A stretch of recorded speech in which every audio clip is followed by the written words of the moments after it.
Welcome back to FE1 Made Simple. I'm your host, Jessica, and today we're tackling a small but mighty topic, non-charitable purpose trusts. This topic pops up time and time again in the FE1 equity exam.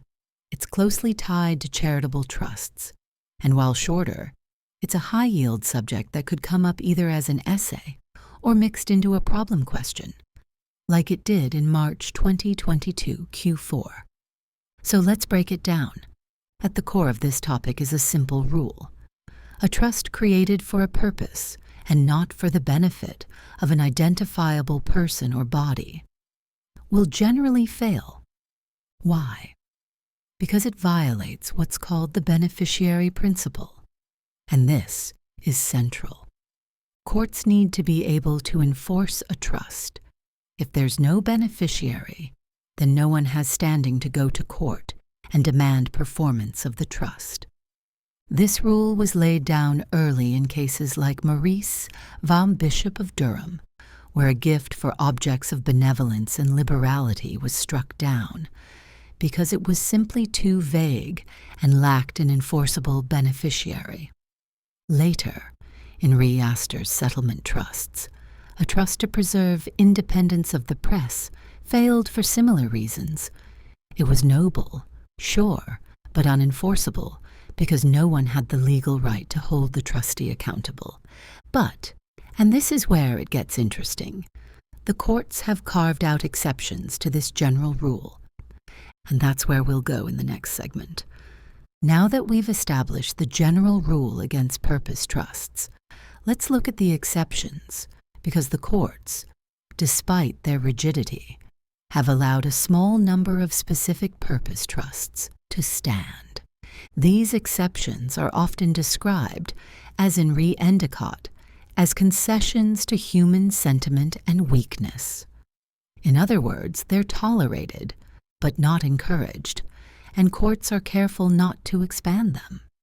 There are 4 main exceptions you need to know. Trusts for the erection or maintenance of graves or monuments. These are allowed under Section 50 of the Charities Act 1961, but with limitations. In Musset 5 Bingle, a trust to erect a monument was upheld, especially because it added value to the church grounds, hinting at a possible charitable angle. But remember, there are statutory and common law caps on expenditure. The Law Reform Commission once suggested figures like €1,270 annually, or €20,316 in total as reasonable. Trusts for the maintenance of particular animals.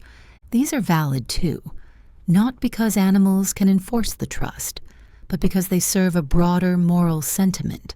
In Re Wedgwood, a trust for animal welfare was upheld because it was seen to encourage man's better side. Trusts for unincorporated associations. These are tricky. An unincorporated association is essentially a group of people with a shared non-commercial purpose, without legal personality, like a local club.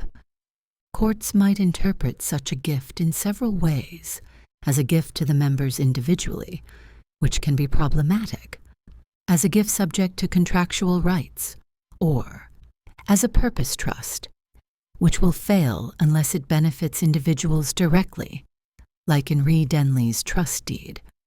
In Leahy Vav AG for New South Wales, a trust for a religious order was struck down because the order didn't have a definite group of beneficiaries.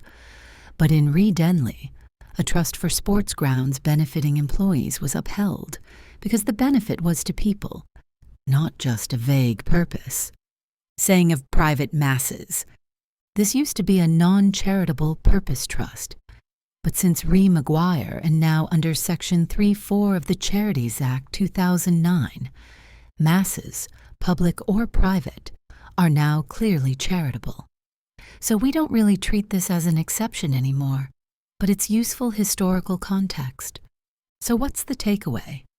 If it's not for a person or a clearly charitable cause, it almost certainly fails, unless it fits one of these narrow exceptions and satisfies other requirements, like a clear trustee, a definite time frame, and no conflict with the rule against perpetuities.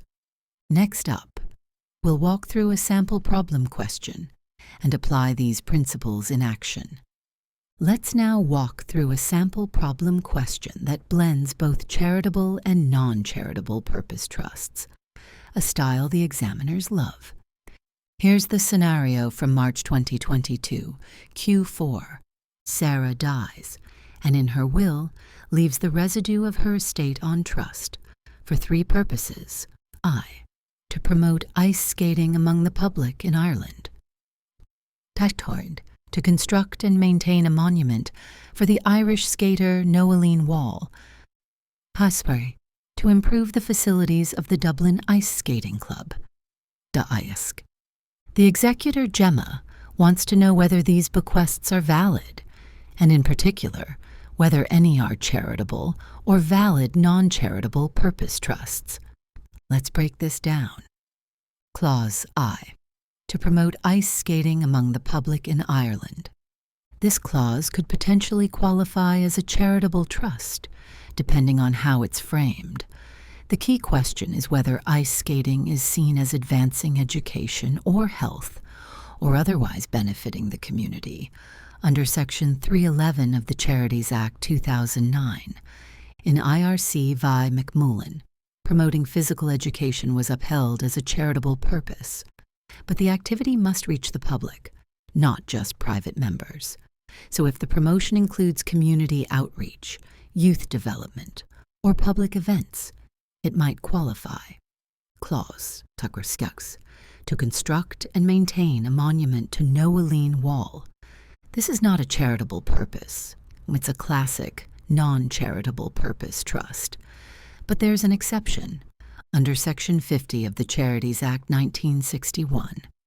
Trusts for maintenance of graves or monuments can be valid provided they comply with the rule against perpetuities. So this trust might be valid under the narrow common law exception, assuming it's capped in scope and duration. Clause 3. To improve the facilities of the Dublin Ice Skating Club, DISC. This raises two issues. Is DISC a charity? If not, is the trust otherwise valid? We're told DISC is a private members' sports club, charging €2,500 per adult and €1,500 per child. That's a red flag. For National Tourism Development Authority v. Coughlin, a facility that charges significant fees and lacks public accessibility, is not for the public benefit, and thus not charitable.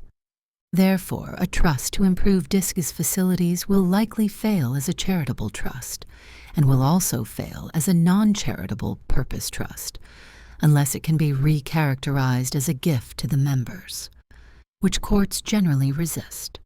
We'll bring this all together in our next segment with a summary and closing exam strategy.